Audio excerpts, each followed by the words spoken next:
तिवसा बस स्थानकासमोर मंगळवार संध्याकाळी भरधाव कारनं दिलेल्या धडकेत एका 34 वर्षीय महिलेचा जागीच मृत्यू झाला।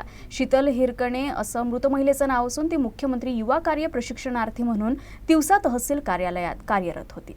ही घटना 9 डिसेंबरला सायंकाळी 6 वाजताच्या सुमारास घडली। शीतल हिरकणे महामार्ग ओलांडून बस स्थानकाकडे जात असताना अमरावतीच्या दिशेने जाणाऱ्या भरधाव कारनं तिला जोरदार धडक दिली। या धडकेत तिच्या डोक्याला गंभीर दुखापत झाली। नागरिकांच्या मदतीनं तिला तातडीनं उपजिल्हा रुग्णालयात दाखल करण्यात आलं, मात्र डॉक्टरांनी तपासणी करून तिला मृत घोषित केलं। शीतल ही विवाहित असून तिला 3 वर्षांचा एक मुलगा आहे। विशेष म्हणजे 16 नोव्हेंबरला याच बस स्थानकासमोर शेंदूरजना माहोरे येथील एका 53 वर्षीय इसमाचा अपघातात मृत्यू झाला होता। त्यामुळे अवघ्या 23 दिवसात या ठिकाणी 2 अपघाताची नोंद झाली आहे। घटनेची माहिती मिळताच तहसीलदार, नायब तहसीलदार यांच्यासह तहसील कार्यालयातील कर्मचारी आणि पोलिसांनी तिवसा रुग्णालयात धाव घेऊन डॉक्टरांकडून माहिती घेतली।